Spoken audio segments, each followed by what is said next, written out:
Welcome back, everybody, to the Anti-Stall Racing IMSA series. It's round 3 today of season 7, and for the first time in the series history, we're racing at Zandvoort. iRacing's recently updated Zandvoort to the new track layout post F1's return to the Netherlands. I'm joined today by Ule, turned 13 into that really steep banking section.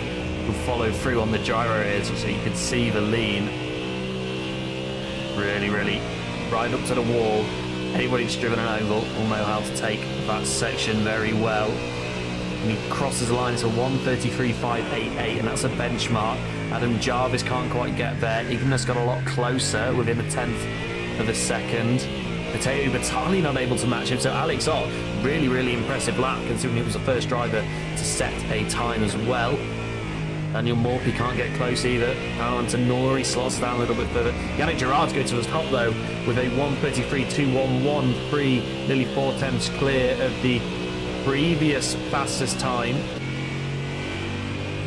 So impressive lap time from him there.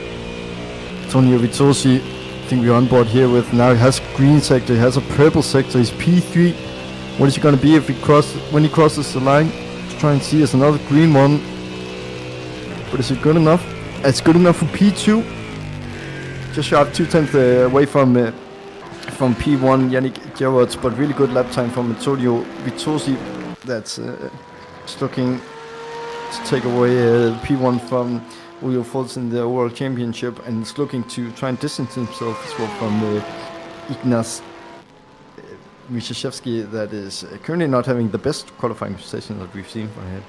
Albert Preem, still one of the quickest drivers in Sector 1, so he's definitely in this, and the Cadillac not too far off the pace, using all of the runoff there at Ari Luyendijk corner, and now he's going to run down to the start-finish line and set the benchmark time in the 697 car, and that time is going to be a 1:21.364. I think that's going to be beaten by Jeffrey Ross, though, who is purple in Sector 1 and 2. We're going to see a few more people come across the start-finish line. Liam de Kock goes to P2, and there are more of these to come. Panto Avale, a driver who's been quick in the past, goes up to P2. Jeffrey Ross, what can he do? His first purple sector has been taken away from him, but it's pole position by half a second compared to Albert Preem that had it before. And we're not a long way into the qualifying session, of course. Only just started, but that's a lot of time. Half a second for the other drivers to find. Yeah, Albert Preem did set a purple Sector 1 on his second attempt. Remember, these cars can sometimes take a lap or so to get the tyres up to temperature, but that was beaten once again by Jeffrey Ross. But Jeffrey Ross has had a moment. We'll watch Albert Preem come across the line. It's a purple Sector 3, and it moves him back to pole position by 111 thousandths of a second. Liam de Kock with a nice toe here down to the start-finish line as well. That's going to help him out. I think that might move him up to the front, or at least towards it, up to P2. Less than a tenth of Albert Preem's time. He'll be really happy with that. Just 600ths of a second that he has to find. His manufacturer teammate Jeffrey Ross is going purple in turn 1. I see Liam de Kock. It's a yellow one at the end, but it's enough for pole position. Jeffrey Ross, sorry. Purple sector and a yellow sector. What about the final one? He's gonna cross the line here. It's green. He's got all the colors, and he's got pole position by 10th. I think that's it for this session. Albert Preem and Liam de Kock were both unable to improve in Sector 1 and Sector 2. Then I think Liam didn't finish the lap, returned to pit lane, and obviously we saw Albert Preem have that moment. So clearly both struggling to find lap time at the end of that session, as were most cars. Possibly didn't have the tyre temperature, and maybe the track's got a little bit warmer as well, potentially. Results, Yannick Gerards, who is from the, I believe iRacing calls it the Benelux region. I'm not quite sure if he's Dutch or not, but he's on pole in GT3 in that 007 car. Jeffrey Ross has come home in P1 for that 1-2-3-4 for the Dutch drivers. So Jeffrey Ross here getting ready to take the field to green, and the two teammates can work together here, both being on the front row. They can time the start well, and Jeffrey Ross has gone And, well, his teammate didn't really get the jump that we expected. Liam de Kock has dropped back a little bit. Albert Preem's on the inside of Quinton Verdonk into turn 1. So it's still a 1-2-3 and nearly 4 for Dutch as Liam de Kock is shuffled out by Eli Cabinero a little bit further back. They're coming now into turn 3, the banked corner. We've got a little bit of racing further back in the pack. Liam de Kock taking that alternative line to try and jump back past Eloy Cabinero. And they're going to be fighting all the way down. Let's quickly jump to the GT3 field. Yannick Gerard's leading nicely into turn 1. A little bit of Argy further back. But most of them made it through nicely. Liam de Kock and Eloy Cabinero have made contact in the GTP field, but they are moving, so it won't impact this field, and they're going to follow it through nicely. And that's Antonio Vitozzi shuffling Alex Ott down the order. We see that's Ignas Vincereski's diving down a little bit lower to take that alternative line. Alex Ott's not happy about what happened. That's Ignas round. That's Ignas round. Not sure what happened there. Everyone avoids him nicely, though. So all's well for every other car in the field. Someone will have damage, I'm sure. Senna Bockhoven is now round as well. Trying to get you an image of that. There he is, off in the track. So that's 2 cars from that team off. This is what happened between Liam de Kock. It was just after we disappeared, it looks like, going into turn 6. I'm not quite sure what happened there. I'll take one more look at it. A bit of door banging as they go into the apex. Oh. Tell you what, can't really turn at that point. It could have been a lot worse. It could have been a lot worse, given where it was on the track. They both seem to have gotten away with it. And Liam de Kock is off again, and he's retired. He's out in the pit lane. Oh, he's that car is completely destroyed. Camero's not happy neither. We'll take another look at some of the other incidents, and then we'll see what happened to those drivers. What happened to Ignas? So on that inside line. Oh, and he comes back up and he's going to get turned around. So maybe race control will think he shouldn't have come in front of the other car. He's got damage to the front end, but he has carried on. He might want to come in and repair that because it'll be costing him a lot of time, especially whilst he's not in that tow. This is what happened to Senna Bockhoven. Oh no, was it with his teammate? Really hope not. And it was. He got loose on the grass, came across the front of his teammate, turned around, and there will definitely be significant damage on that car. So we're back now in turn 5. Oh, on the grass. Yeah, snappy oversteer and then corrects it into the wall.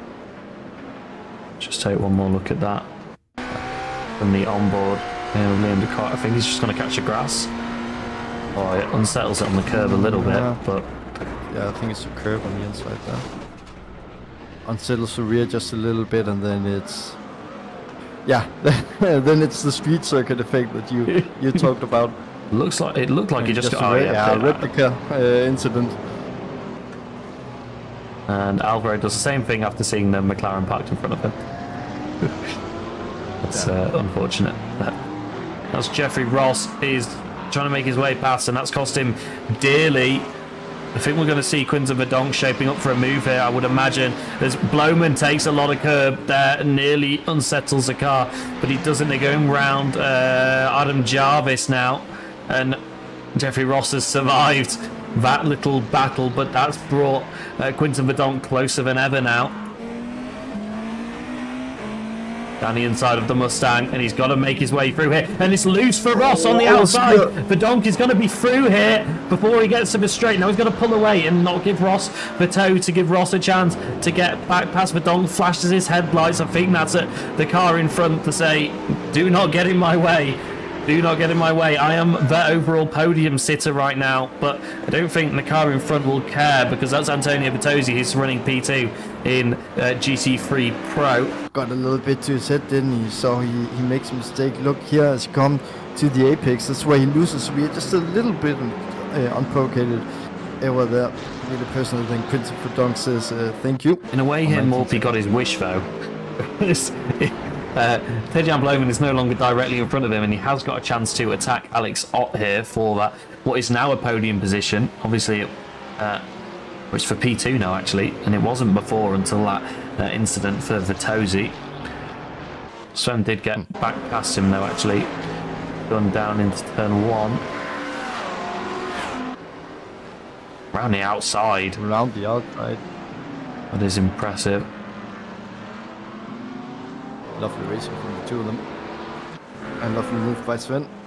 Might be the closest he's been to an overtake all day here, with the GTP behind as well. Could mess this up for him unless he nails these few corners and plays it carefully with the hypercar. He either wants to let him through easy or not let him through at all. And he's going to go around the outside, duck back in, but that could help him here if he goes down the inside of the Mustang through turn 13. Can the BMW get a good run through turn 14? It looks like he will do here, actually. This is the best run he's going to have all day, I think. Not gaining the way you would want to be though at the moment. Looks like that BMW really struggling for top speed here. Shows his nose, but it's not enough. Senna in front, very close to Matteo Limray.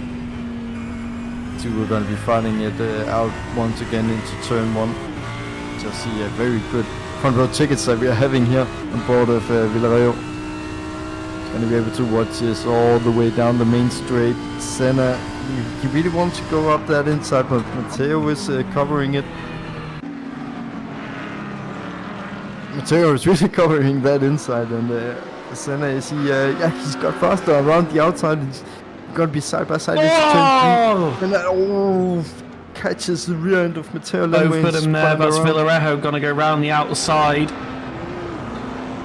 Morphy just needs something to go right for him here, and he'll be past Alex Ott. I would have thought. He looks like he has the pace, but right now what's probably hurting him, I would imagine, is that Ted-Jan Bloemen is within a second of Alex Ott, so Ott will be getting a nice tow down to turn 1 as well. Senna Bokhoven has just got past Carlos Villarejo as well. Let's see how that happened.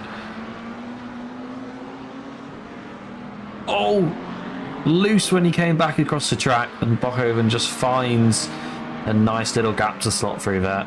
Let's take a look at this instant for Adam Jarvis and Matteo Vitali, who are really, really close fighting here. This is Vitali trying to make his way past Jarvis. Jarvis defending on the inside as Albert Preen dives to pit lane behind him, but that doesn't affect this battle right now. And oh no, that's really hard to tell from that angle who is to blame for that one. Let's take one more look at it from a different angle here for Matteo Vitali. Hoping this camera is going to show us from the inside of turn 1.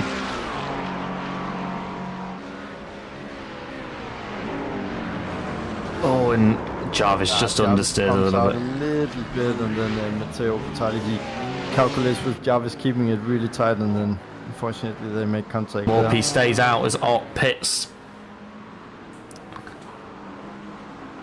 So Morphy clearly having the fuel saved to go a lot longer. Okay, Yannick Gerards is in the pit lane. Daniel Morphy still yet to pit.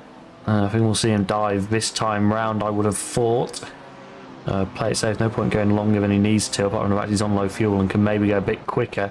But what he needs to make sure he does is beat Alex Ott out of the pit lane. But no, Morphy goes again.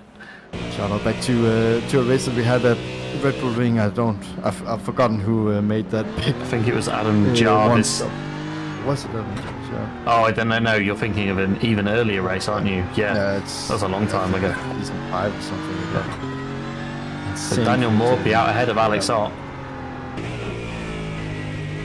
Yeah, but a pretty reasonable gap as well. 1.2 seconds. He has a little bit of time here to also doesn't hit the wall on the outside. Perfect. A little bit of a swerve just to celebrate that he has won third round of the Interstall Racing IMSA Series. The gap came down towards the end, worth pointing out to Quinton, but I think Albert was probably just playing it safe. So Ted-Jan Bloemen will win in the AM class. He's not crossed the line yet, but he's so far ahead of the rest of the field that everybody else took the checkered flag because they've been lapped under the time.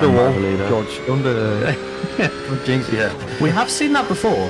I can't remember what happened. We saw the leader in a previous event cross the do one more lap than everybody else, and they ran out of fuel because they didn't think they would do an extra lap compared to everyone else. So, yeah. But I think Ted-Jan Bloemen will have been smart enough to take a bit of extra fuel with that kind of margin to the rest of the field. Can lift it home from this distance. Ted-Jan Bloemen, phenomenal race. Yeah, Yannick Gerards wins in GT3 as well. GT3 Pro, Daniel Moore PP2, Alex Ott in P3. So we have a Dutch winner in GTP, GT3 Pro, and I believe that Ted-Jan Bloemen is also from the Netherlands. Yes, he is. It's right on the screen. So it's a triple win for the home drivers. I correct myself. Ted-Jan Bloemen is a Canadian driver.